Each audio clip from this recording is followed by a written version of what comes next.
welcome back to Daydream Believers with L and L. Notice how I said UL first. Oh, really? Yeah, I don't know. I felt the hierarchy just then. It felt right to say you first. Oh, yes. Do you think that every time you think of me first when you're saying with L and L? Because I think you're saying with L and L. No. I think I usually say you first because it's the more gentlemanly thing to do. Oh, yes. Generosity, You gentlemanliness. know how you go, usually this is this and this and then me. I put everyone before me.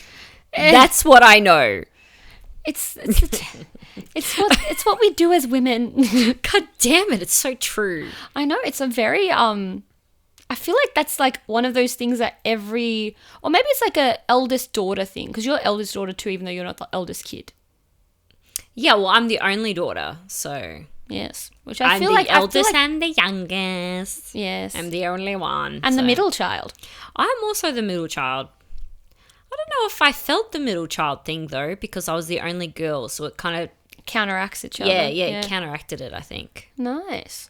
Now, I feel like that, you know, there's all that, like, those posts on TikTok that are all about, like, being the eldest daughter and how, like, the responsibility that you're basically a parent from the time you're born. Yeah. Yes. I really believe that. Yeah. And I feel like you're used to, like, being selfless in that way. Yeah, I see that. I mean, I don't think I've ever had to do it for my older brother, feel parenty, because obviously he's older than me. But I do feel like with my younger brother, I mean, like, I feel like I took on the role of mum regardless, because we don't have a relationship with our mum. Yeah. So, and that's been that way for 10 years. So I definitely took on a more motherly role with him especially.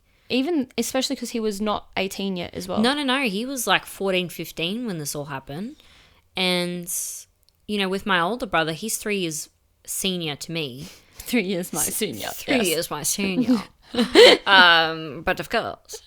But yeah, so, and he had just moved out at the time with his girlfriend, who is now his wife. So, you know, he seemed like he had it under control. Yeah. You know what I mean? We were all like emotionally broken and dying on the inside, but he seemed like he had it in control. Yeah. Whereas me and my younger brother were still living at home. So it was just easy to take on that motherly role and make sure everything's okay. Makes sense. I feel like we learn those responsibilities in like that way to like put others before us at a very early age when it comes to family dynamics. I do it to the point where like I just don't help myself at all though. It's really bad. I know, my friend. But go you, man. You're going to do things. She's starting to break out of it. She's starting to pull the boundaries together. I'm very proud. I'm pulling the boundaries. Thank you. I appreciate you, Elle. You're very supportive. You know what you should do? Next time you welcome us, you should say yourself first. Oh, I will. I'll be like, with L and L. Yeah.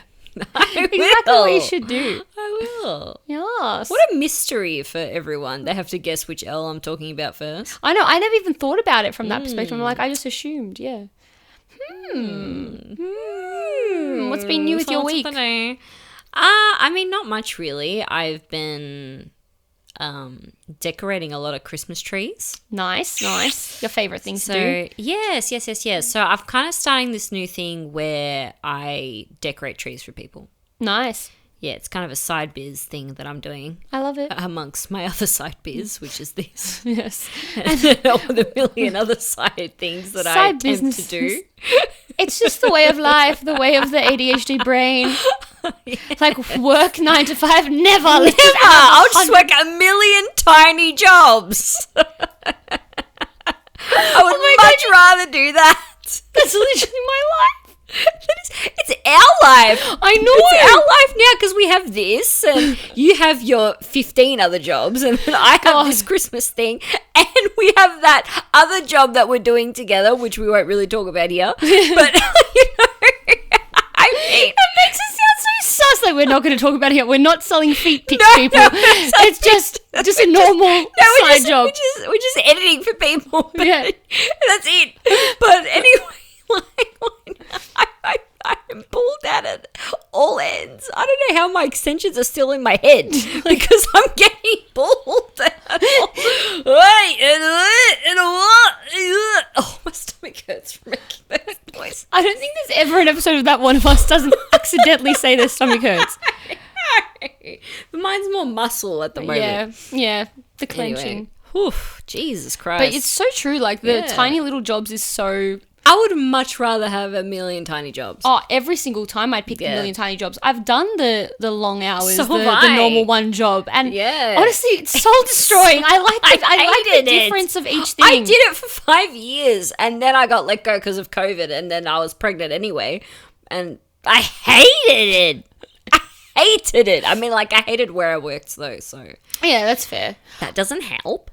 No, it doesn't. I'm trying to work out how long I worked for, but I'm like full, like proper jobs before I did this like thing, and it was literally over 10 years, which is ridiculous to think about. You worked a 9 to 5 job for 10 years? Yeah, from the time, was it No. 10? Not 10.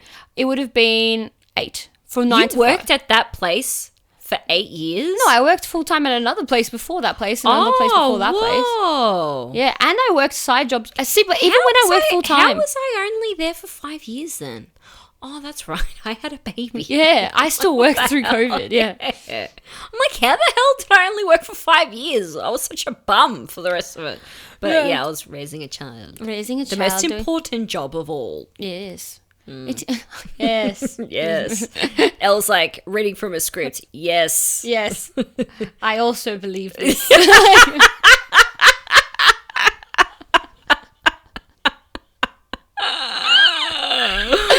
Oh, God. It is actually probably is the most important job. I'm shaping the future. of your These child. children, Yes. these children that Are we the are raising future. are our leaders, our future leaders. Honestly, though, I'm starting to get. Speaking of leaders, I've been getting really too deep on the P Diddy, Oh my! and it's made me goodness. doubt everyone that has ever been on the news. Anyone that's Yep. ever been in a magazine, anyone that's ever been on TV. I'm Yep. starting to doubt everything.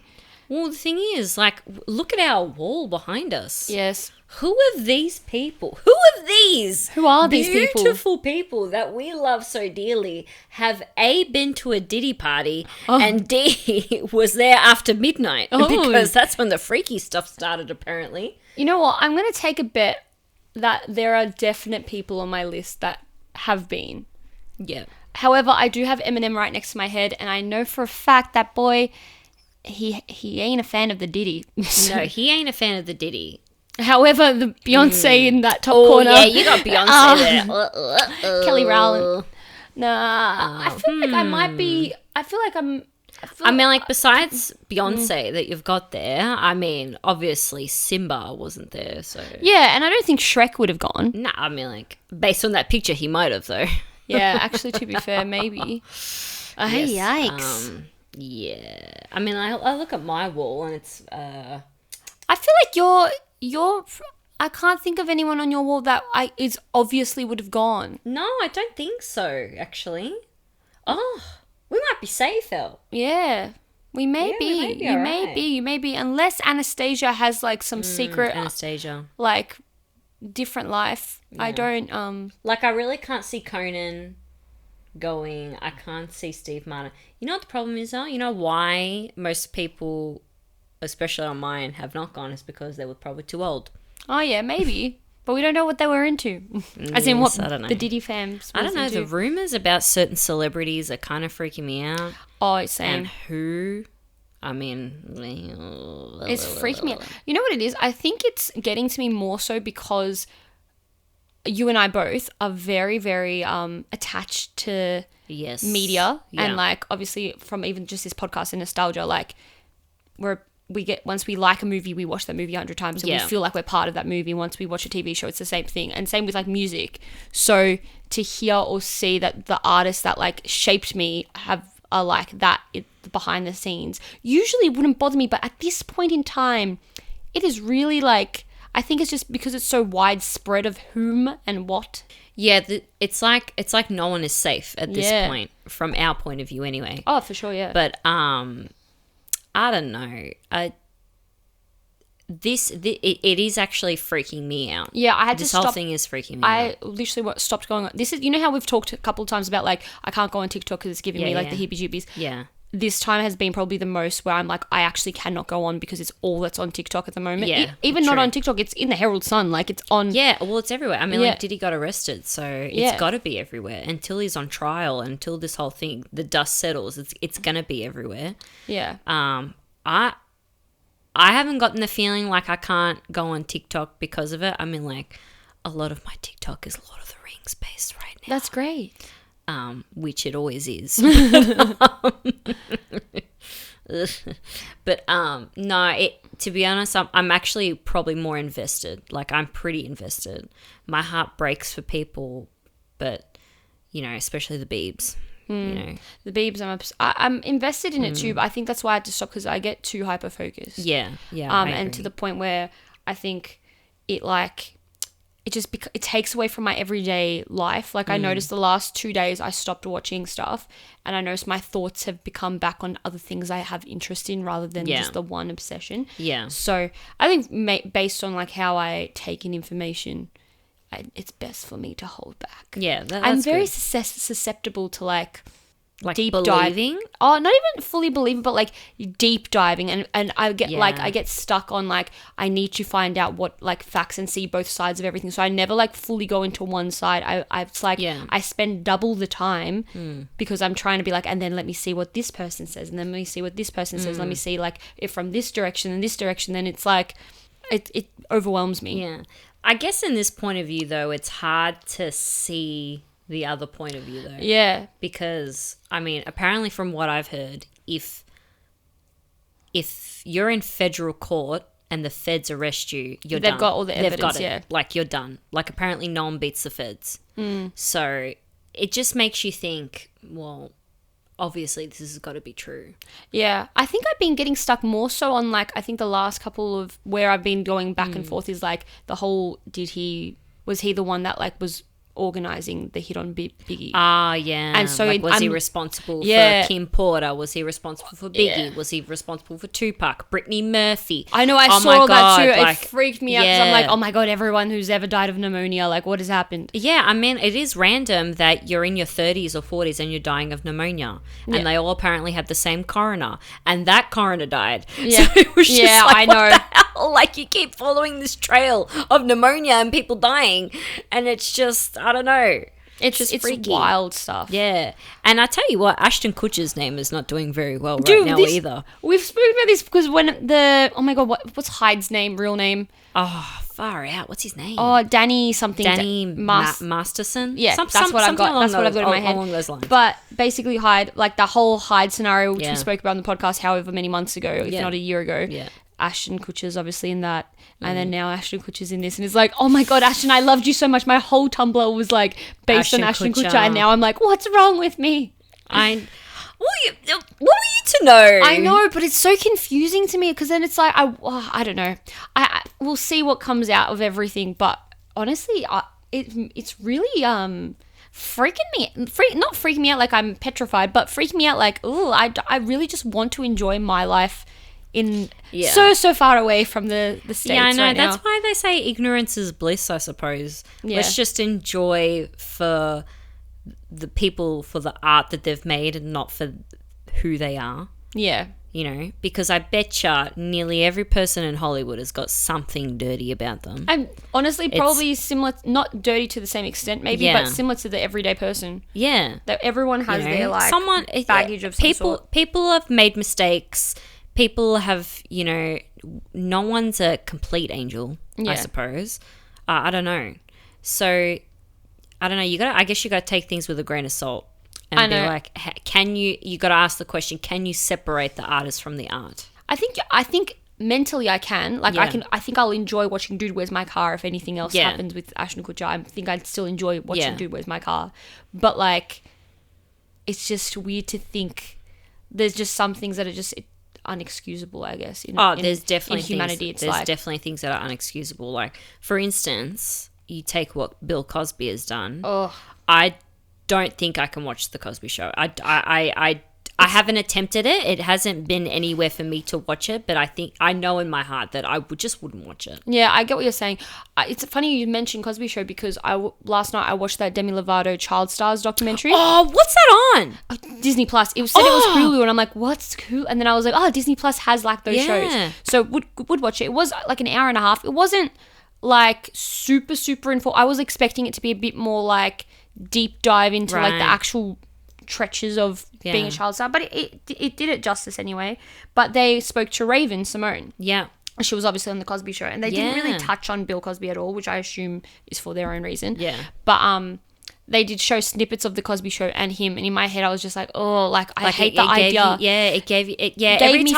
Every time I've seen him since that happened, I'm like, oh, like it just gives you a really horrible feeling. Even watching recordings of him talking, basically outright saying what he was doing to people, and it kind of being like thrown off as a joke until now, where people are like, oh no, he was just blatantly telling people he drugs people. Are you serious? Yeah, there's like videos of him like, I'm not going to do a reenaction, but like, there's like a fair few videos you can go find on TikTok and YouTube and stuff of him like basically being interviewed, and like the way he's responding to the interviews.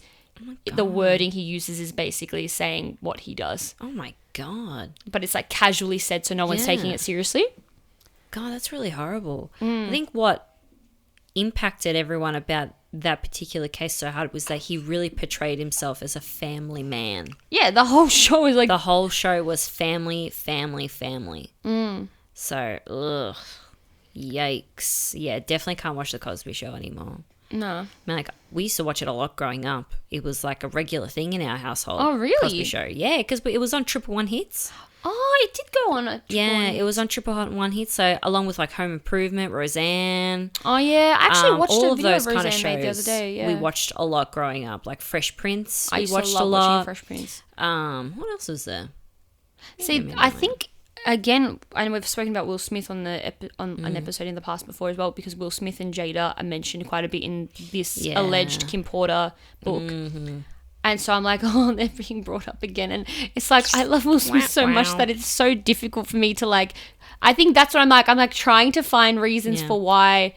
In what way is Will Smith being brought up though? That he's like that he was engaging in these like sex acts. Yeah.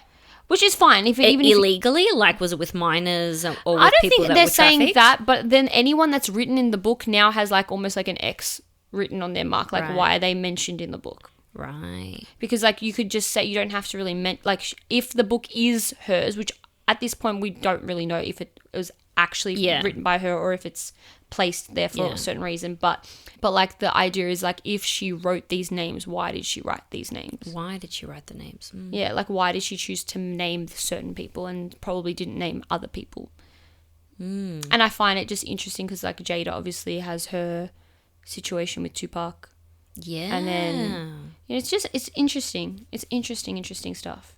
I don't know. I really, as much as I want to deep dive so badly more, I'm like, I have to hold myself back. Yeah, probably best that you don't. Yeah. Probably best that you don't. Especially with the way TikTok runs, where you're watching a video and it's got like the suggested search underneath, and you just keep clicking, and then all of a sudden you want to go back to the For You page and you're clicking back. You have to click back for like 20 times. I know. It's really bad. It's bad. Yeah. Oh my God, I feel like I have something in my eyelash. Oh no. You better get that checked out, girl. Always. Oh no. Here we go. It's okay. I think just have you done the trick where you like pull your eyelid out and you go breathe through your nose? How does that do anything? I don't know. Someone told me long ago. No, that didn't help, but it's okay. I'll just be blind. I'll just be a one-eyed gal. One-eyed. You're my one-eyed girl. Do you remember when we used to see?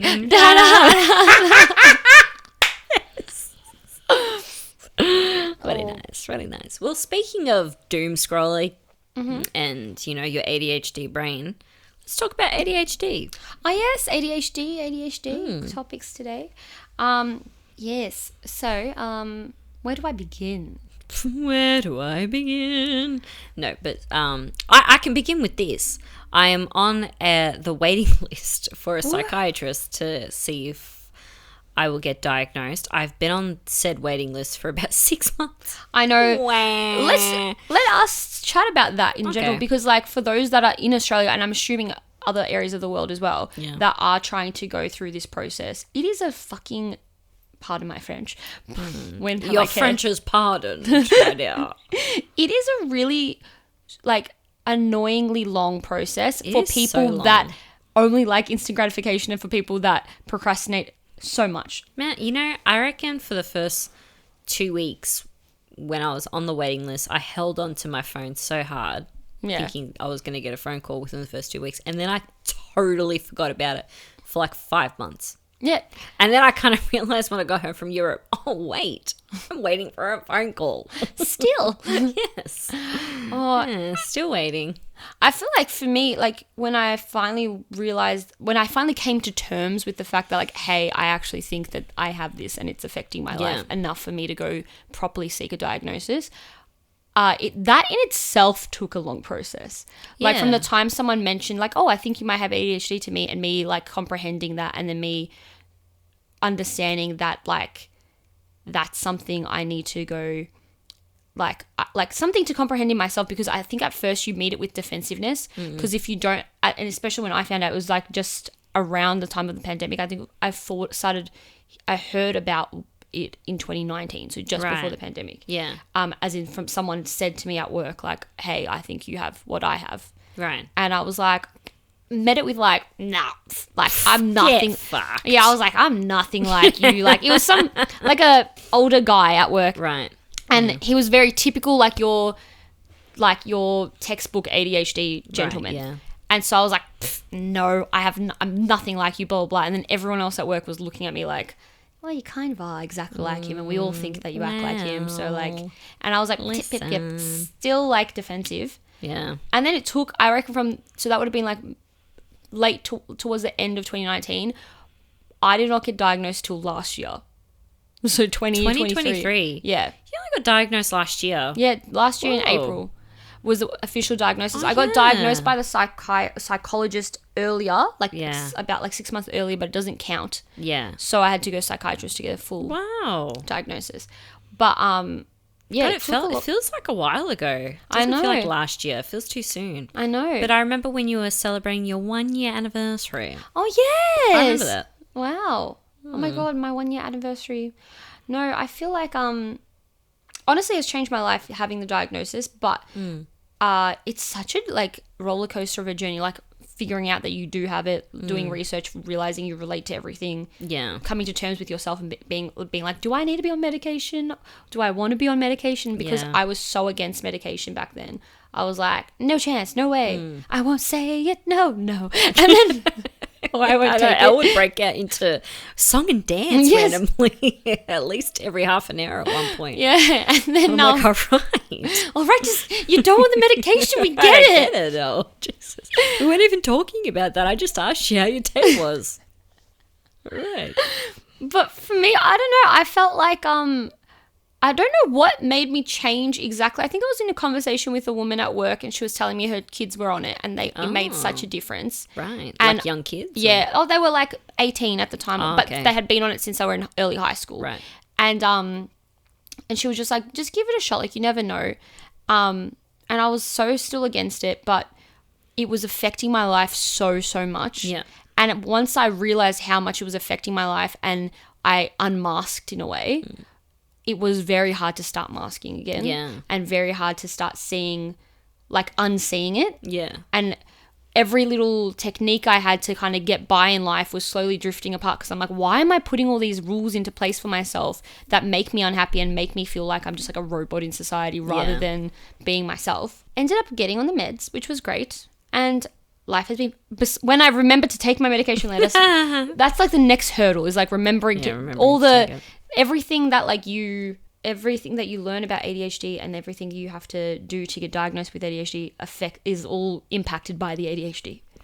So it's like ridiculous thing. I know, like I over hyper focused on learning about it to the point where I procrastinated on getting a diagnosis, and then by the time I went to the doctors, no one believed me that they were just like, nah, you went to university, there's no chance that you could have ADHD. And I'm like, I'm pretty sure that's not how it works. I'm pretty sure very much struggled in uni. Yeah, but does your doctor know like how it was when you went to uni? No. I feel like that makes a bit of a difference. I know, definitely. Like, I literally took an extra year to graduate because I failed everything.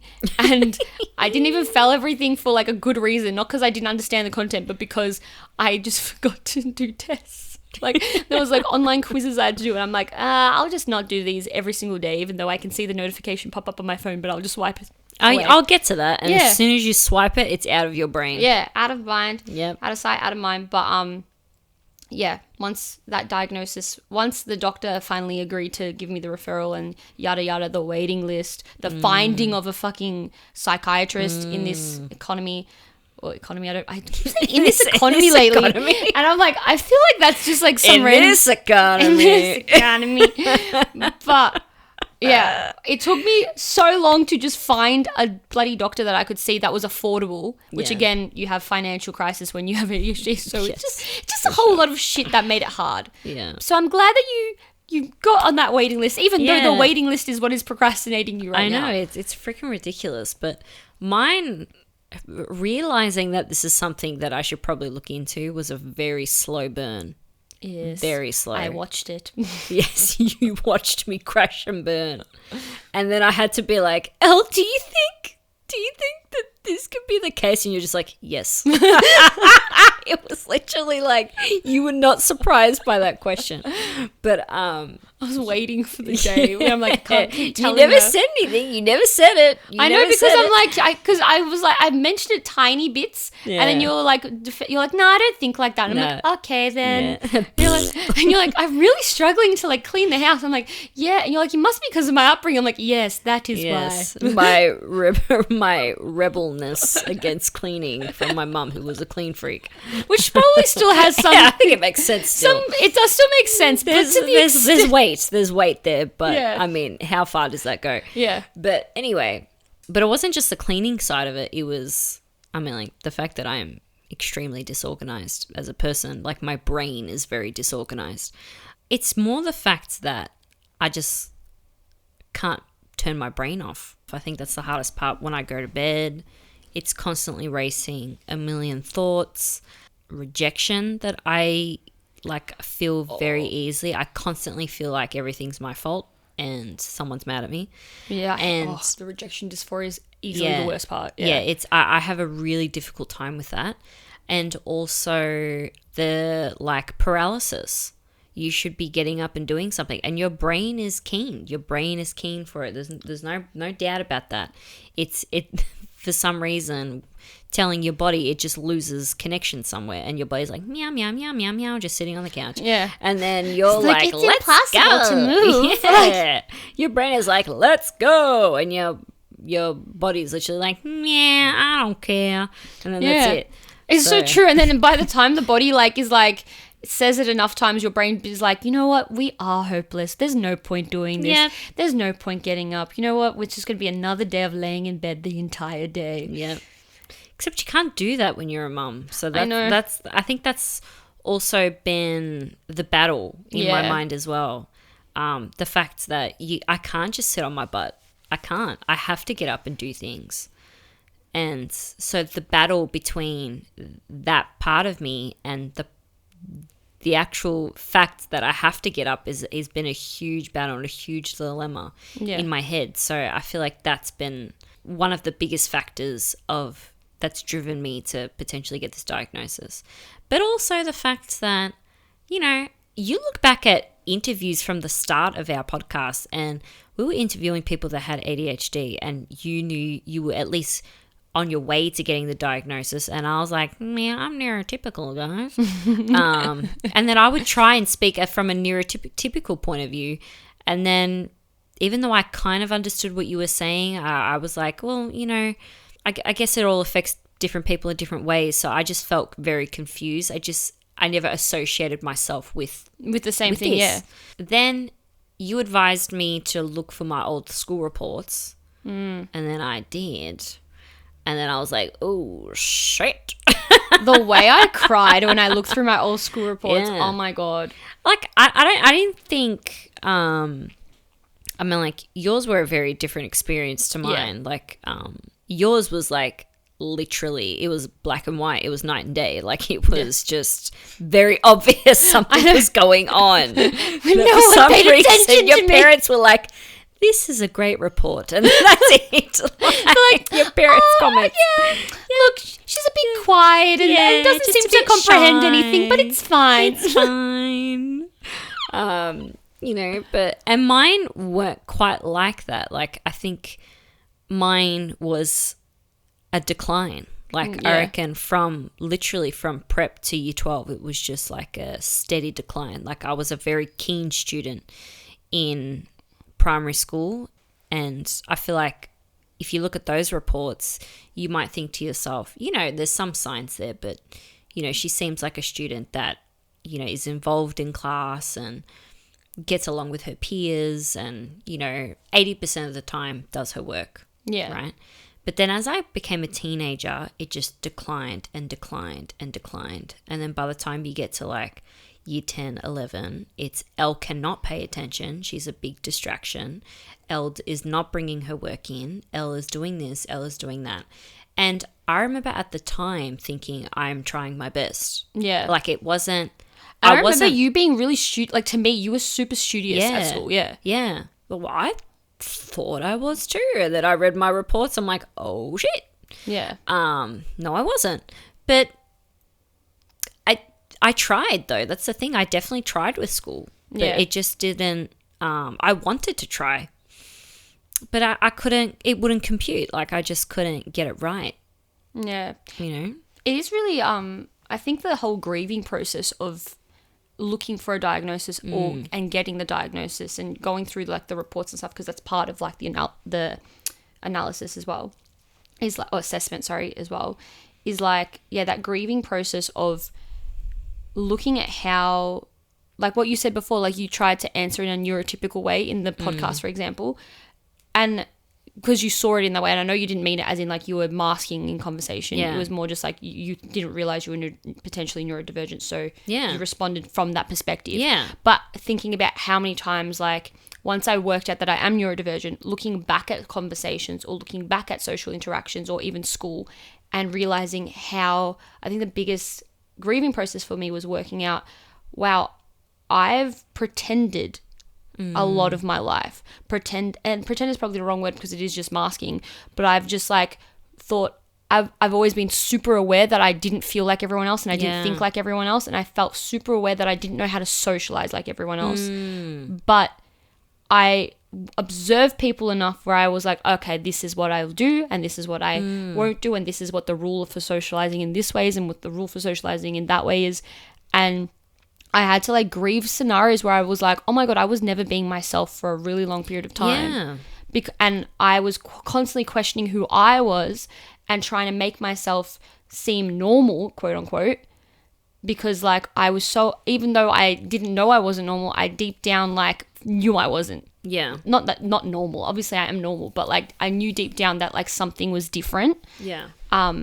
And there's just some people that I could not communicate with. And when I couldn't communicate with them, I felt the need to like say things that I thought that they would respond in the way I thought they would respond. They would want you to respond. Yeah. Or they would respond. And then no matter which way I went about it, I'd go home and feel the rejection dysphoria and be like, oh my God, I'm the worst human alive. How am I so embarrassing? I'm an embarrassment to everyone. Yeah, that's so true. And I think that's also a big difference between you and I. You were so much more aware of your thought process and how you felt different to everyone. I didn't actually realize that is something I do on a daily basis until I was an adult. Like, and I don't understand how I went my whole life being so unaware of these thought patterns that I have.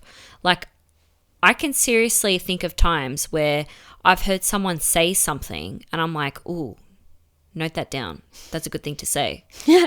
It's like just a little line. Yeah. And it's like, hey, I like that. It could be a joke or it could be just a way of being or something like that. And I'm like, oh, I'm going to use that. That is now part of my personality. Yeah, because you don't know that, because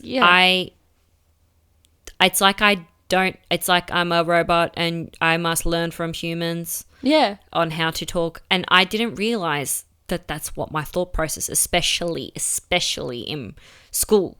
Yeah. Like, I didn't know how to act, and I would watch people and just act as they did, but I didn't realize that that is not something that people do. Yeah. Well, not everyone, yeah. When, I guess neurotypical people do. I did not realize that was a thing.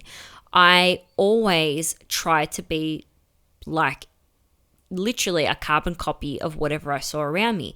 And it wasn't just the way I spoke, it was the way I looked, it was the way I dressed. I didn't know how to be my own person.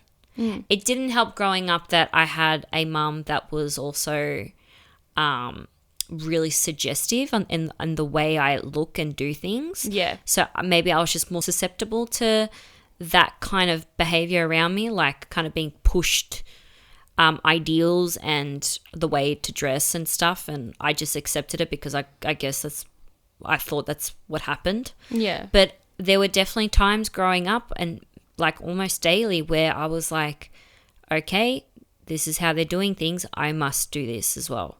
And I had no idea that was not the more common way to think.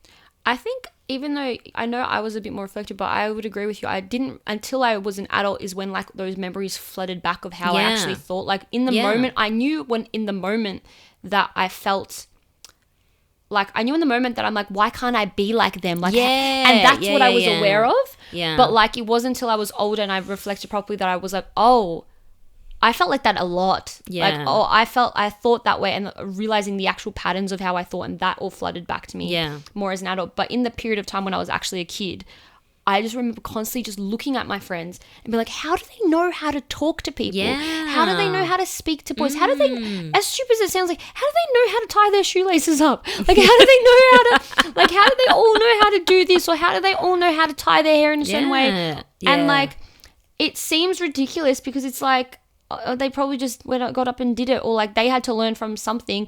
But for me, it's like it took that extra step, and it was like I was so like conscious of, I'm like, something is like something comes natural to them that doesn't come natural to me. Yeah, you had to think about the things. You have to think about things, whereas maybe they didn't have to think about it. They just did. Yeah, and it's truly like just a developmental thing. Yeah, like they just did. They just were. Yeah, they just became.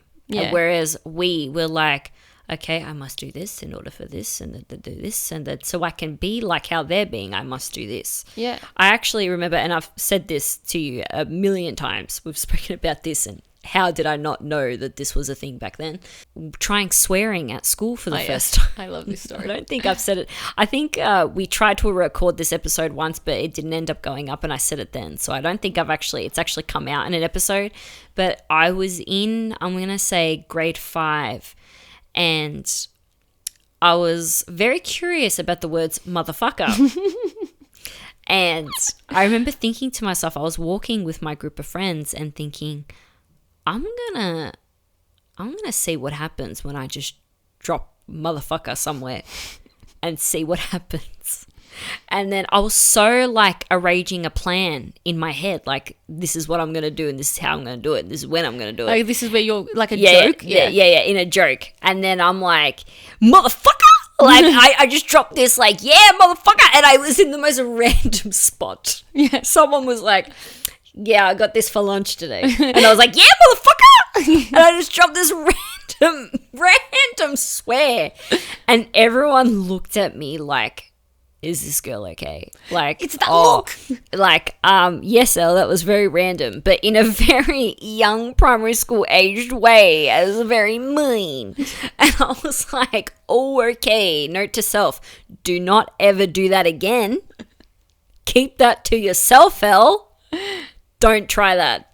And it's like those moments that build up the thought of like, I have to try and be like this, like who I am as myself, or the ideas I have on my own don't go to plan. Yeah. So like, I have to just follow the routine, and I don't speak unless my golden rule in my head as a kid was like, don't speak unless spoken to, because like I like otherwise I noticed that, I think I learned that pretty early on, because if I came out saying what I felt, you would usually stumble or like blurt out something. Yeah. And when I'd blurt out something, it would like never be taken well, or it would be something I didn't come out the way I intended to. Even at little, it would just be met with questions. Yeah. Questionable looks as well. Yeah. And like, or if I've gotten, like, even at school, like if I had said something and blurted something out, it would usually be wrong, or it would be something where the teacher was just like, no, or like I would get it. And I'm like, oh, okay, back to my corner of not speaking, not my thing. Yeah. And then if it was like something to do with like, I don't know, if it wasn't a blurred out situation, but it was just like my opinion on something, or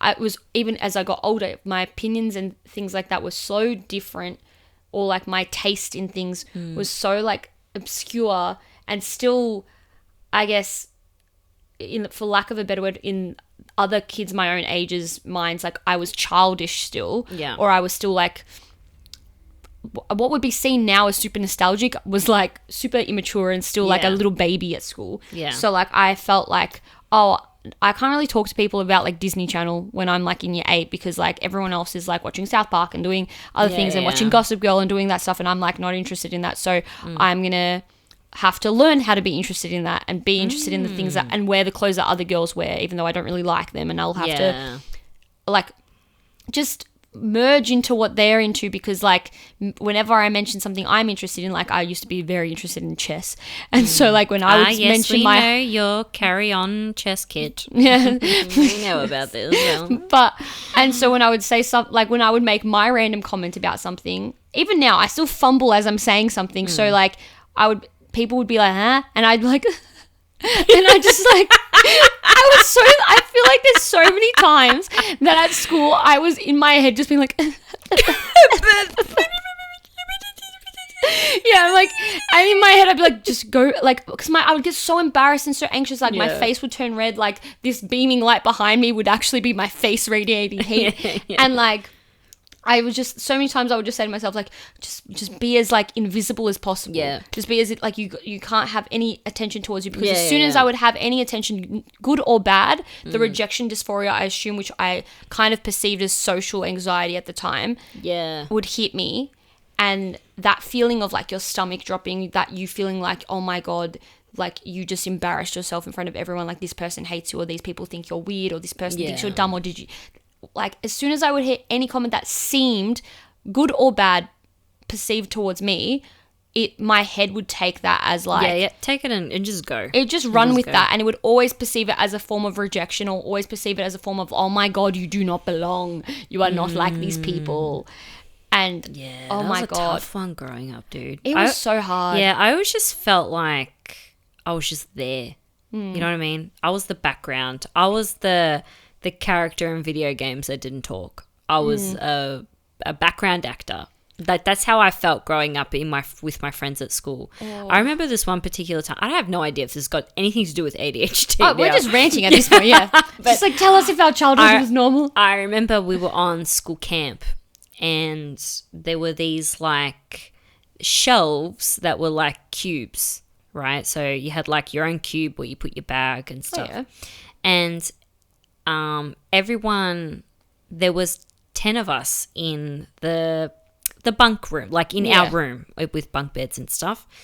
And there was like 9 of those cube things. There was more, but there was like 9 in the center.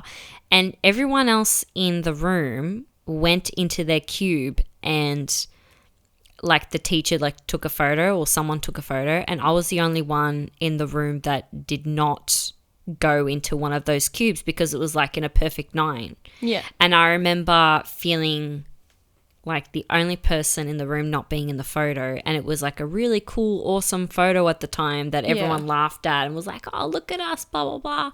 And you had like the really funny girl in the middle between all the 9. Yeah. And I remember feeling like, ooh, like... you do not belong here, my friend. You are not fully accepted by these people. They do not see you as an equal. They don't value you at all. Like, I remember feeling that way. Yeah. Like, very intensely at that moment. Like, I felt really alone.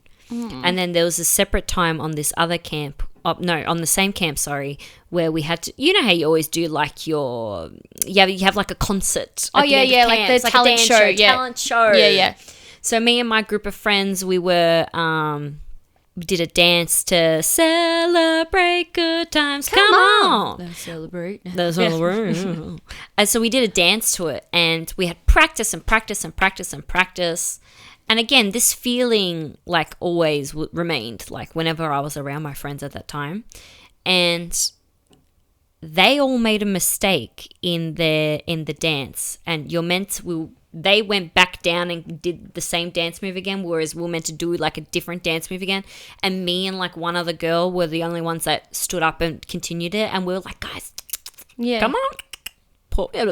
Yeah, you got to fix it. Yeah. Anyway, and then after the dance, there was a boy that came up to us and was like, hey, like I noticed like some of you guys were doing one thing and, you know, we were doing the other. And then one person was like, yeah, we all made this mistake, blah, blah, blah.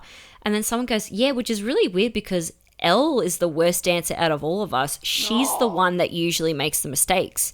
Yet she was the one that did the right thing. So weird. And I was standing there like I nearly threw up. Like, and that's just mean. Yeah, it was just flat out mean. But those are the people that I hung out with that week. Those were my friends. Yeah. My really good friends. Oh. But yeah. So I can see why you felt like the background. Yeah, I was totally the background. I was the, you know, non-speaking role. Yeah. Honestly, I feel like the non-speaking role was always my role. Yeah. I feel like I remember back when Facebook was the hottest thing in the world. Oh, yeah. I remember it would have been like year 10 or year 11. One of the boys from school that I never spoke to people, but like I think we went to primary school together. We did. And he messaged on my wall so everyone else can see on Facebook, and he was like, do you still go to our school? Oh no! And I was like, yes, I do. Yes, I do. Like, but then, or like, I think I've said this other story. Was he in your year level? Yes. Oh no! Of course he was. No. And I remember like another time, and I knew this is how I remember, because by the time I hit year 10, I had enough. Actually, the end of year 10, I had enough like. Family trauma to then make me kind of unmask a little bit. Yeah. To the point where I'm like, fuck these people, fuck everything, I fucking hate the world. Yeah. And my teenage angst truly set. Yeah. And so I had a bit more of like a nonchalantness about like, I still had massive social anxiety at school, but outside of school I had my own little group of friends and I felt a little bit more confident in myself and had a job and everything. I remember it was year 12. And my art teacher, which we went to the same school, so you'll know which art teacher, the one that was bald and used to drink a giant liter of Coke every day, Coca-Cola. And then, so I had this, he was my same art teacher from year 7. Right. And this is year 12 now, right? Yeah. So lots of years. He was going around the room and it was someone's birthday and he was like, come on everyone, let's sing. And he was like, Sarah, Laura, like I'm making up fake names now, right? Like Sarah, Laura, like Danielle, Potato Face. I don't know what they're saying, right? And then they're like, when they came to me. Oh my God. Because he didn't remember my name. And he was like, oh, sorry. And then he continued. And I was like, damn, that is rough. And I was just sitting to myself being like, oh my God, not even the teacher knows my name. Like, not even the teacher knows who I am. I've made that little of an impact of showing who I am in this and being myself. And I have such a, obviously I have a fucking whole podcast now, but like I have such a intense, like I have a personality that I like refuse to show to people because I was like petrified of what they would think about it. And I was petrified. I just thought I wasn't allowed to have a place. Like I didn't belong. I didn't seem like the other girls and I didn't feel like the other girls. So I wasn't allowed to, or boys, and I was not allowed to have a place at the table. And like, oh my God, I can think of so many scenarios that are so similar to that story. Yeah. Like my parents I'm pretty sure they went to year 8 or year 9 parent teacher interviews and they were like, that teacher didn't seem like they knew who you were. And I'm like, every time, like, and I'm like, if the teacher doesn't know who I am, then no one knows who I am. That is rough. Like, surely. Oh no. Which in hindsight now with the ADHD diagnosis and going through my school reports, I'm like, wow, they really didn't know who I was because they should have freaking flagged a lot of shit. Like, they Yeah. should have flagged that there was this tiny mouse in the corner. Yeah, they should have flagged, like... in the shape of a human. Yeah, and she just sat there silent the whole year. I, like... Eating a ball of cheese. Yeah, I had a lip piercing from year 10 onwards, right? A full-on lip piercing. And everyone else that had piercings, I had the nose and the lip, let's not forget. Everyone else got in trouble for their freaking piercings, but I walked past every single day with my piercing because no teacher saw me. How? How do you go so unnoticed? I don't know. It was a weird gift. Like, I definitely went that unnoticed among my peers, but not by the teachers. Yeah, I definitely was not. I flew very under unnoticed the by the radar teachers. with teachers. Yeah.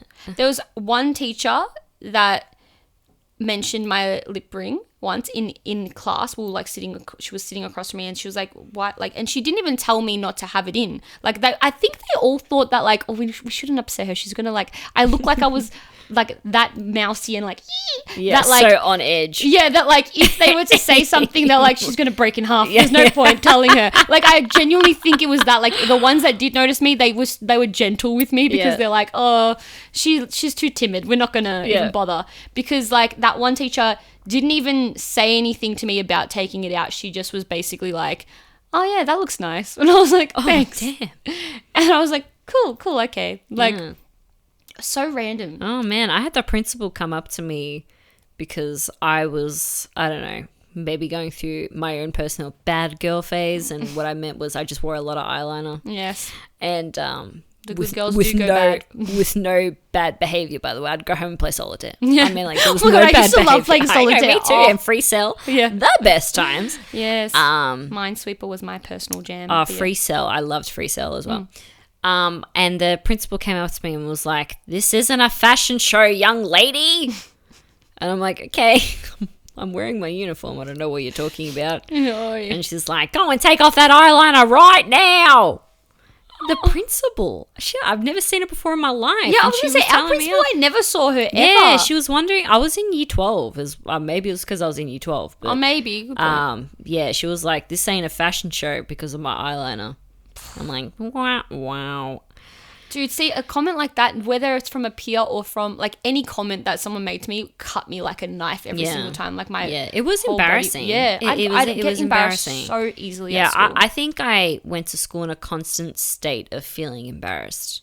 Constant state. I think so too. Same Constant with me. state. I remember being so afraid to, like, and I think this episode has turned more into social anxiety than anything else. I think it has. But I remember going to the locker bay every morning, and I could not go to my locker because I had to walk past certain people. Like, and when I say certain people, it wasn't anyone that I had a crush on. It wasn't anyone that, like, was mean to me. I didn't get bullied. I purely was just afraid of everything all the time. So, like, I remember having to walk into locker bay. Other people were in the locker bay. And I was petrified to walk into the locker bay by myself. So I would wait until, like, a friend was there, or I'd find a person I felt comfortable with and beg them, even if they had already been in the locker bay, to put their bag away. I'd be like, can you please come with me to my locker? And it got to a point where one day, one girl was like, why do you need me to come with you? And, like, kind of cracked it at me. And I was like, No. And was after that person a friend? Like a close friend? Like, I think they figured I was using them to come to the locker with me, which probably I was. I was desperate. I couldn't go there alone. And I think it was so unfortunate because anytime I did go alone, I'd get hit in the head by something. You were as soon as someone kicked a ball, it doesn't matter if it was the other side of the school, it hit your head. Why was that the case? I have a problem. I don't understand. How many times I've been concussed? I'm sure so many times because I've been hit in the head without notice so many times by so many balls. Oh my God, that's hilarious. It was so bad. Excuse me. But yeah, I'd always get hit in the head, and so that panicked me, and then I was like, nope, can't go in there again. Yeah. Same with going to the toilet. I could never go to the toilet by myself. Wow. It freaked me out. And I'm not saying just like year 7, year 8, like all the way to year 12. All to year 12. All the way. I felt like the only way that I can get through school, right, was I didn't put on a persona per se, but I definitely walked around. If I had to walk around by myself, I definitely walked around with a head up, serious face, like nothing bothered me. You did, yes. I very much tried to walk around like that, even though deep inside I was dying. But I was like to myself, no one can know. Yeah. See, I had be mysterious. You were mysterious. I from an outside, even though I was your cousin, I was like, because obviously you were yourself to me. Yeah. So I'm like, whoa, she's so cool. Wow, she can be herself. I was like, damn, I wish I could be like my younger cousin. Damn. And then, because to me, I'm a fraud, Elle. I know, I'm a fraud. It paid off because I couldn't even fake that. Like, I was just, from the time I was out of the womb, as soon as I started school, it was my face, I have to get so much Botox over my face to not look so obviously afraid all the time. My eyebrows go like this, my body shakes, my face goes red, and I fumble with my words, so It was so simple, and plus my freaking anxiety attacks and bloody sternum pain. Yeah. So like anytime I actually felt like in the zone or like had mojo, it was gone within a number of minutes because someone would look at me or like someone would be like, "Did you hear what she just said?" And I'd be like, "Oh fuck." And I'd like then go home and just make a whole list of all the things that I did that were embarrassing that day, even though I spoke only 4 words out loud. And then I'd replay every embarrassing moment to myself every single second and then be like, this is what they probably said to their friend. This is what they probably, the scenarios. I would sit, you know how people sit in the back of their parents' car pondering out the window? I do that. And I used to think about boys, but I remember for a certain period of time, it would be me pondering out the window being like, everyone must think I'm an idiot. And I like ponder of all like the scenarios of the day and how people perceive me that day. Well, mine was similar, but it was more like no one must know that I'm dying on the inside every day. Oh, you know? So I'd really try and walk around like, you know, just maybe a frowned brow slightly. It's interesting, right? Because I wouldn't take, you aren't someone that's naturally bitch-faced, right? No, I don't know. I don't think so. Oh. But you have a very, like, gentle aura. But I think at school, you, like, put it on. I definitely did. It was definitely a form of protection. In primary school, I had been hurt so much. I was either bullied or just left out so much. And also without probably any of the other students noticing. Like, I wonder if I go to someone that I went to primary school with now and went up to him and was like, did you realize that this is how I felt and this is what I went through at school? I bet you everyone would say no. Wow. Yeah, I think that would be true. Especially in high school, I think everyone would think that, like, you were just fine. Yeah. Well, at least from my perspective, I wasn't. From a year above you. I was dying, like, at school every day. And I think it stopped me from my ability to, like, make friends, like, my primary school experience. Yeah. Because I was just so scared that everyone would find out the real me and hate it. There were a few key people that loved the real me, but I reckon a lot of people at school never actually got to know the me, like this me now. Yeah. Like the goofy and, you know, whatever you were saying before. Yeah. You know? I think so too. Like, there's like a version of you that's like super, super passionate and creative, and like you have a lot of like energy, like, and a lot of ambition inside of you, but I don't feel like you shared with other people the way you share with me, at least. No. It literally, you know what it took to become who I am now? Having a mental breakdown after having a baby. Like, not going through such a crisis, a mental crisis. Yeah. Like, of, I don't know who I am anymore. I don't know who is this person, blah, blah, blah. I think what a lot of younger people go through after they finish school, where they don't know what they're doing, they don't know who they are, they end up going out a lot. I had that crisis a little bit later. Yeah. Like, I had it after I had a baby. I was 25 when I had my son. So I had that crisis being at home alone. Yeah. But I couldn't go out and figure out who I was. I had to stay at home with a baby. And it was also COVID, which didn't help. But I went through that crisis and it made me not fucking care anymore. Yeah. I don't care.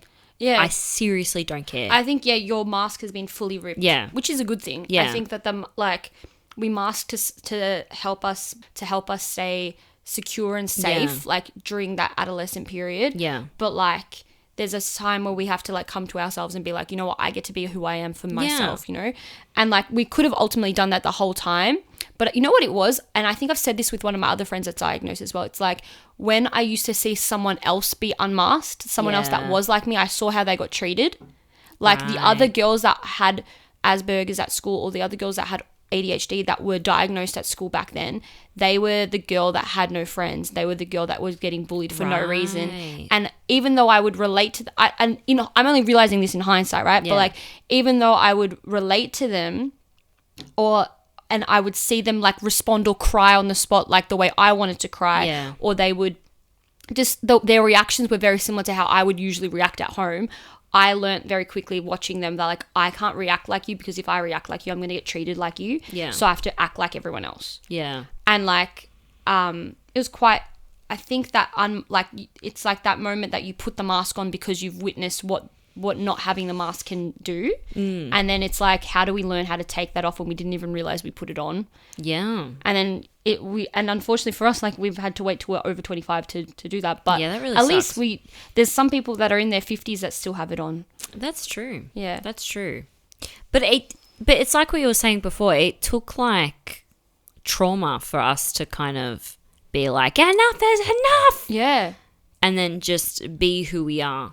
100%. You know? It took for me to get to like rock bottom, such a low point for me to be like, I don't care anymore. I have to figure out who I am now. Yeah, I agree with you. I think the same with me. Like, I think, like I said to you earlier, like that little part of me gave no shits at the end of high school when my parents got divorced. And then again, after high school, when I was 18, 19, I started being a bit more comfortable with who I was. I started like, I think without the constraints of like the social norm of school, I started like being able to like let out who I actually was, and I started to see people actually liked who I was. Yeah. For that uniqueness. And so I let my true self out a little bit more and more each year. But there was still like a bit of a guard and I think that guard is there because of my anxiety disorder, like my OCD, and now knowing the ADHD as well. It's like I always still had this guard up of, I don't even know why I had it. I think it was just of like toughness for no reason. Like it was just like, oh, well, if I'm not like the cool girl, or I'm not the funny girl, or I'm not this girl, I'm just like, if I'm not that, then I'll just be like this kind of like tough, I'm on my own type of, not on my own, like I had female friends and like things like that, but I always kind of put on this persona of like, I don't need anyone else, I'll be like this lone wolf person. Yeah. And like I really dug deep into that persona for a little bit of time, until like you hit another rock bottom because you're sick, you end up pushing people away that whole time, and then you're especially for me in that period of time, my mental health was declining very rapidly in my early 20s, and to the point where I had to like really sit with myself and be like, what the fuck are the choices you're making with your life, and what the fuck are you doing? And like, let's sit here and actually focus on who we are and understand who we are, so that we don't constantly feel like we're misunderstood by everyone. And then because we feel like we're misunderstood by everyone, we're going to push everyone away. Because even if they haven't even had the chance to show us that they misunderstood us, we're going to just assume it and push them away and just like isolate ourselves. And through learning about myself and learning about like, and reflecting in that way, and doing the work to like actually heal a lot of parts of myself, it's like healing that part of me that like wants, like that thought that being different was a bad thing. So it's been nice, but it definitely a lot. As stupid as it sounds, it does feel like everyone almost has that, like you've hit that rock bottom story to be able to like lift your propel back up. And that's why I'm not afraid when someone tells me, like when a friend now tells me that they're like in a dark place in their life, I'm not fearful for them. Like I'm always saying to them, like, this is the moment where you propel back up. Like it's such a special moment. Like, because I look at the worst times of my life that were more internal rather than external as well. And I think to myself, like, if I didn't have that moment, you wouldn't be. Yeah, I'm thankful for those moments, the lessons I've learned in those moments that have helped me become like to help me find, like almost go all the way circle back to like who I originally was. Yeah. I mean, like it's also up to you to find those teaching moments in those 100%. moments as well. I think you have to be ready to accept those lessons. And I think that's why rock bottom helps, because you have no choice at that point but to accept certain things for the way they are and, accept those lessons. Like I think about, that period of time where I was like deep in postpartum depression, or even when my parents were going through a divorce and everything happened with my mum. I got to such a point of desperation that it was then where I learnt that no, I cannot remain this way anymore. I must be better or do better or just change. And it wasn't until things ended where I realized these things were awful when they were happening, but they were actually blessings in my life. Yeah. 100% blessings. And I very much believe that every moment is a teaching moment and everything happens for a reason. I agree. And those awful experiences that I've had have all turned out to be blessings. And I know that sounds harsh because I don't have my mum in my life anymore, but a lot of, surprisingly, like you wouldn't think it, but a lot of great things have come out of that. A better relationship with my dad, a better relationship with my brothers, a better relationship with my husband, my more extended family. I don't think I'd be as close with my whole family as what I am now if it wasn't for them. A closer relationship with myself, even you, Elle. Like, I don't know if those things didn't happen. If I wasn't in my postpartum period, like I don't think you and I would have the relationship that you and I now, because I clung to you. Yeah. Like you were someone that made me feel normal, like that made me feel like I could actually survive going through postpartum depression, but I clung to you. So there were blessings that came out of those shit situations that I think if those things didn't happen, I would still be that person in year 12 walking around the locker bay, putting on this persona and everyone thinking I'm mysterious, which I bet you no one in my year level thought that anyway, but maybe in other year levels. But trying to come off as mysterious, I'd still be that girl. Yeah. That's why I thank every day that my son is in my life, because although with him came a bit of misery but not because of him, because of my own mental state, he brought this light into my life. He's taught me how to be a better person. That was a beautiful, beautiful statement, because I think that like that was a very strong statement to be able to say and very vulnerable to be able to say, because I think that it's easy to just say that like you love him because obviously you love him because he's your son. Yeah. But it's easy to say like the chirpy parts of that and the parts that are so like blissful in that way. Yeah. And it's also beautiful, like for me to hear you say that it's very real to hear that, like, you know what, not because of him, but because of like how hormones work and how mental health works and how life is. Like, one thing is not going to, just because something is so beautiful that enters your life doesn't mean you are still feeling that way within yourself. Yeah. But to see that like through the good and the bad, you've found something that's like, again, propelled you forward. It's like helps you grow in that way. That's helps you become yourself again. Wow. I was about to cry halfway through that, and I was like, I'm a bit flustered now. I'm flustered. I felt it too, but I was like, come on now. You can do this. No. Cry those tears out. No, I really felt what you said, because I agree with you. I think that it's kind of crazy to think about, if had you not had your son and had you not gone through that postpartum, had I not done the work to like in that period of time, that's when I realized I had ADHD, realized I could not work my full-time job anymore, not because of the ADHD. I realized for many other reasons why I should not do 5 people's job in one job. Yes.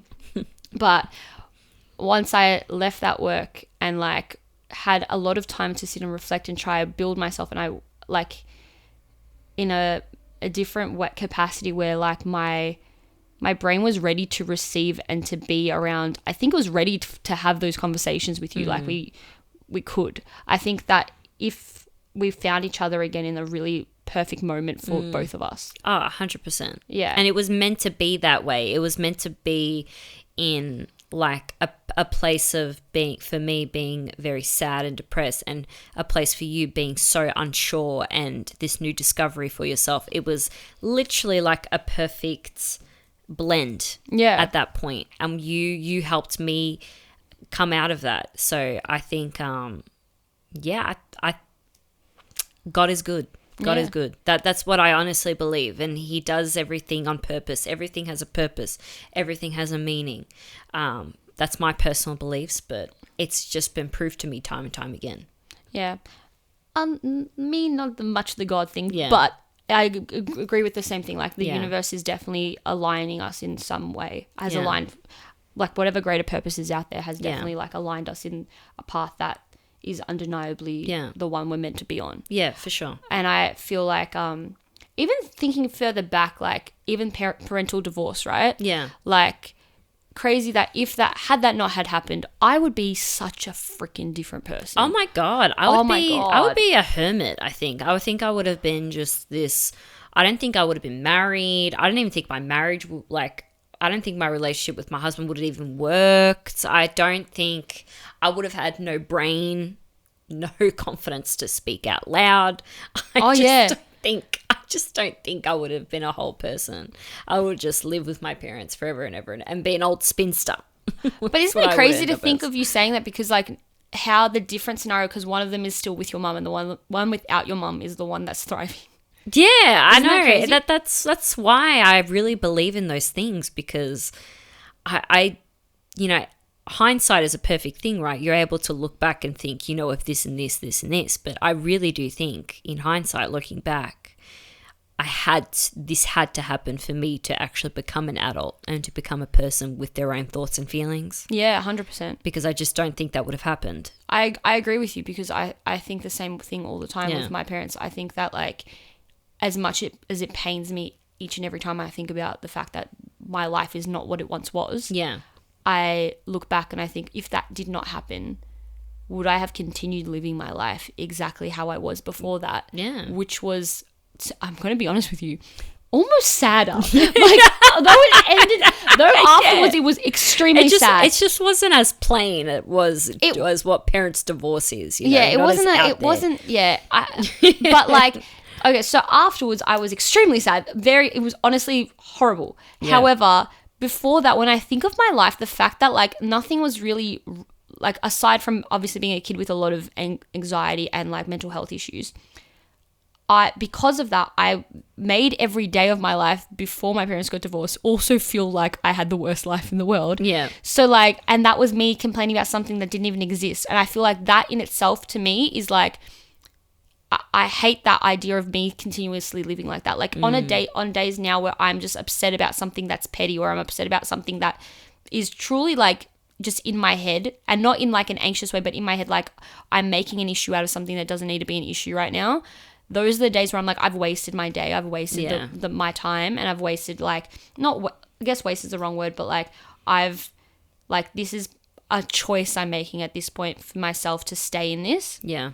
Where I think once my parents got divorced, I realized like, what the fuck have I been upset about this whole time? Like, what the fuck have I've been torturing myself every single day over nothing. And now there's actually something that's actually worth being, like, something that's external that's torturing me. Yeah. I don't need to do that to myself. I don't need to hate myself this much.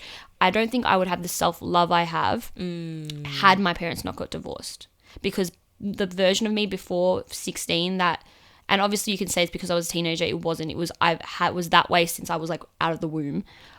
I had so much, and I get it's meant to be like characteristics of ADHD to have a lot of self-hatred and to think that way. And I felt that from a very, very young age.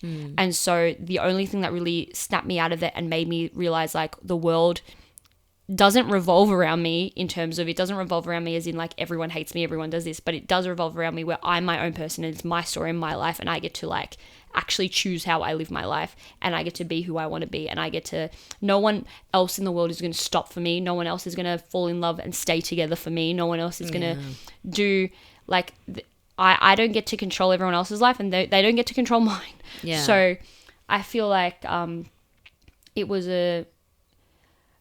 it's actually so it's so like, I get what you're saying. Like it truly is incredible how the universe works, because it's like everything puzzle pieces its way into exactly where it's supposed to be. Yeah, I really believe that, you know.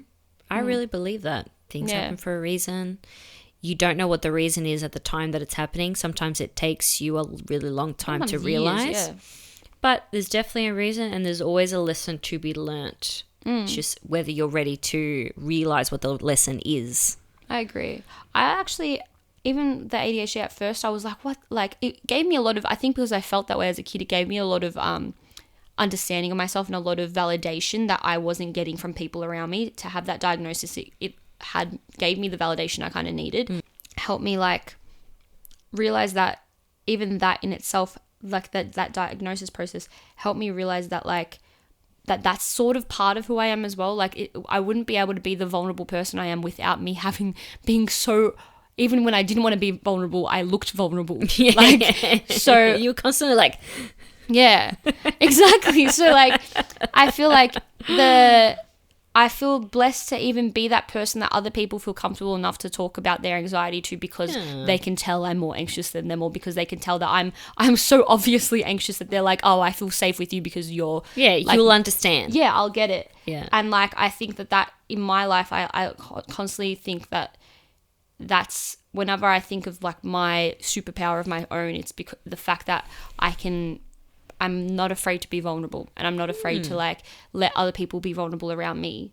And that I'm always going to try and understand someone. Yeah. So I think, and I only have that because of the way that I felt so misunderstood by others. So, I respect that. It kind of all comes full circle in that way. As life is a circle. It's a circle. It's a circle. Oh, as Norbit. life is a circle. I love that movie. No, no, Chuck and Larry. Well, have we done that before? I like a feel like- circle. yes. Like a circle. Oh my God, it's just the same voice. Oh, Yes. yes. But 100 Chuck and Larry. I haven't watched that in so long. I know. I don't remember if that movie was good or not. I think it was. Was it? Although in my head, I'm just imagining one of them getting stuck in like a hole on a roof right now. Yeah, Kevin James. Yeah, I mean, it's something that happens probably in I every reckon it movie was that a he's in. decent movie. I reckon. It was part of the decline of Adam Sandler movies there for a little bit. Jack and Jill was the decline. Yeah, that was the rock bottom. That was the rock bottom. It's propelled back up. It's propelled. I mean, like, I don't care. I love the man. I'll watch anything he does. Yeah, it's true. And by that, I mean Kevin James. I'm just kidding. What a lovely conversation we had there, lassie. Was that conversation? Damn, an hour and 20 minutes. Nice. We yabbed. I know. We didn't even talk about ADHD the way we were imagining. I know. However, I kind of like the direction we went because it's just very flowy. It's very ADHD. We just got off topic entirely. My God. Like we spoke about primary school and then drifted. That's it. It's always primary school, damn it. It always gets us there. Why is it? It's only, I don't know what it is. I want to do a whole episode around nostalgia and understanding the emotion of nostalgia. Because, okay, so we were watching Inside Out 2 the other day at Elle's house with her child. And I hadn't watched Inside Out 2 yet. And so there was a whole little scene. I held back tears. And then we didn't finish watching it because we had to go do something else. And so I finished watching it last night. Yeah, last night. Did you watch the whole movie? The whole movie from start to finish. Yeah. And so because I watched it from the start, because I didn't watch it from the start with you. Yeah. I didn't notice that there's like an emotion called nostalgia that pops out her head out like a little Oh, old lady. yeah, she's a little. Yeah, and she's like, ready oh, to come out now. Yeah, she's like, do you remember when we first came here? And they're like, yes, it was 20 minutes ago. Go back, nostalgia. And I was like, oh my so God. funny. I never have considered nostalgia to be an emotion before. Is it an emotion? Well, why was she an emotion in Inside Out? Well, holy shit. Yeah, and so I had never considered it that way. And I'm like, I want to really like delve deep because it is literally what my whole head is consumed by is my nostalgia. Yeah. And, I'm with you. Honestly, you know, given, you know, the people I love, blah, blah, blah, blah, blah, the only thing I care about is things from the past. It's bad. Look at my freaking wall. I know. Okay? Same. Can you tell that I care about things that happened way back? Oh, there were such better days. They really better were. Days for my face, my hands. But yeah, Nostalgia and emotion. Very Yeah, interesting. I'm Never really- thought of it that way. Yeah, I really, really want to delve deep. But yeah, I feel like that was a nice episode. I thought that was lovely. I feel like there's so much more to say about the ADHD, and I had 100 Yeah. different notes, but we can tell them in another. Yeah, I didn't even look at my phone. Yeah, I looked at the beginning. I'm like, oh yes, I'll turn this off. yes. I'll mention that. Yeah. Ah, Never did. every time I have something written in my notes, it goes to shit. Yeah, it goes into the notes and then that's it. Yeah, that's all I needed. I needed to write it down, get it out of my head, and then now it's actually out and I've forgotten it. Yeah, Like, and that's it. That's it. Boop. As soon as it's not in your sight anymore, it's like, what? That's it. so true. But you know what? I will touch base when I eventually do see the psychiatrist and, Yes.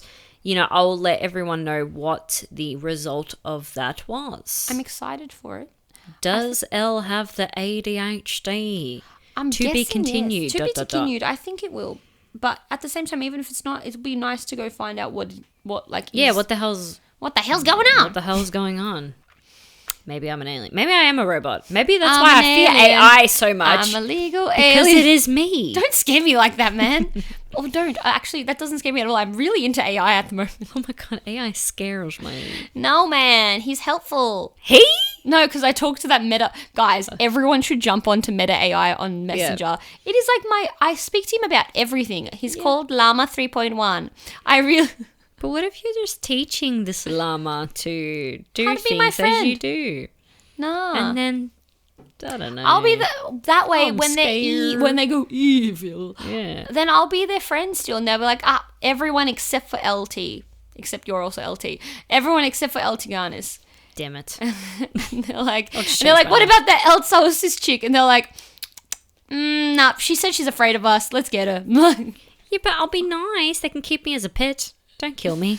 Oh, well, that's on the Please. record now. They'll know. Yeah, please. I'll be nice. I will. I'll tie your shoes. I'll clean your shoes, man. Let me clean them. Scrub. I'm just imagining like you with a little cap on. Like, Yeah.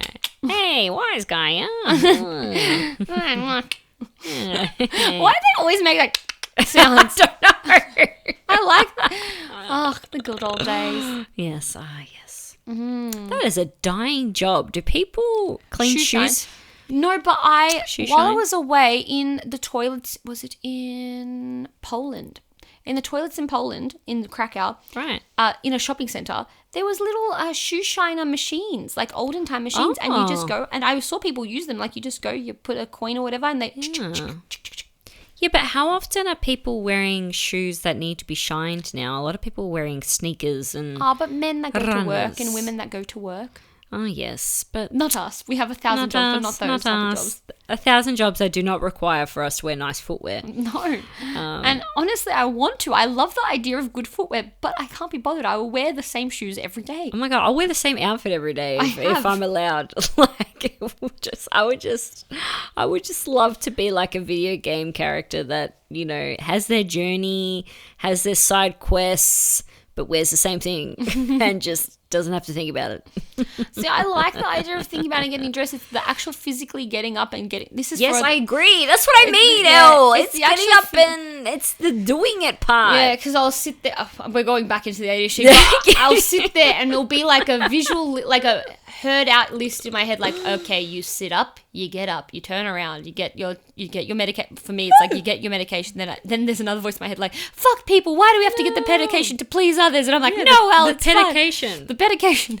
Anyway, and then it's like, and then we get up, and then we like, and so I'm still laying in bed at this point, and it's like you walk into there, you look through, and then I'm looking at my closet in my head while I'm lying in bed, as in like visually it's there. I know where everything is, and I'm like trying to piece together an outfit, and I'm like, nah, that won't work, and nah. It's like I'm doing the whole Grinch thing. Like, I'm just not going, but I'm doing it in my head before I even look at my I clothes see. properly. Yeah. And then it's like, oh, but then I have to wash my hair. Oh, that's the worst And then I want to part. go to the Don't gym. even get and me then it's started. like, but then I need to go to the gym. And I'm like, so I should wash my hair after the gym. But then that means I have to get these clothes on. And then that means I still have to get out of bed. You know what? It's just easier if I just don't get out of bed. Or but I'll lay in bed just being like, how can I get out of this bed the whole time? It's so hard. Ugh. I can't believe once I worked like a normal person. But it was just because of the external drive, because it was someone else's like reasoning for me to get out of bed in the morning. Yeah, I used to get up at 4:30 every morning for my job. Oh, the difference between motivating yourself and someone else externally motivating you is it's crazy. It's like worlds apart, because the dopamine levels that hit your body are so different. Yeah, but I can't go back to doing that again. I don't know. Because then you're sitting there just masking the whole day. It's too hard. Yeah, true. It's too hard. All right, let's end it there, Al. Yes. Let's end it there. Because if I don't end it, we'll just keep going. Yes, we'll save this for another time. Yes. Thank you so much for listening to this episode. We hope you, I don't know, got something out of it, related somehow. Yeah, or you just listen to us talk about... Probably listen... Ourselves. Me, for an hour and a half. Yes. Oh, they seem to have a very interesting high school experience. Or they're just like, damn, these girls complain about nothing. Yeah. Like, and if you have a sad high school story, tell us. Oh, I love hearing people's sad high school stories. Because then it makes me feel a little bit more like, oh, okay, other people also felt as like uncomfortable as I did. Yeah. Share your uncomfortableness with us and we'll read it. We'll read it and out loud if we want. If you want. If you want. Not if I want, but if you If I want, I'll read whatever. Anyway, thank you so much for listening, guys. Make sure you go and like all of the social thingies, you know. Yes, please. And tell your friends about us. In a good way, hopefully. Yeah. And we'll get hey, check out these loonies. Yeah. Anyway. that laugh is reminding me of, have you ever played Buzz on PlayStation? PlayStation, like Buzz. It's like Buzz that. Lightyear? No, it's like a quiz and you get little buzzes and stuff. Oh, no. But there's one of the sounds for the buzzes is but exactly how you said it. So All I'm like, right. oh, that's the buzzer sound. You sounded exactly like it. Yeah. Well, there you go. You heard it here, folks. That's what I sound like. Yes. Anywho. All right, guys. We'll see you next week. Bye-bye now. Bye-bye now. Bye-bye.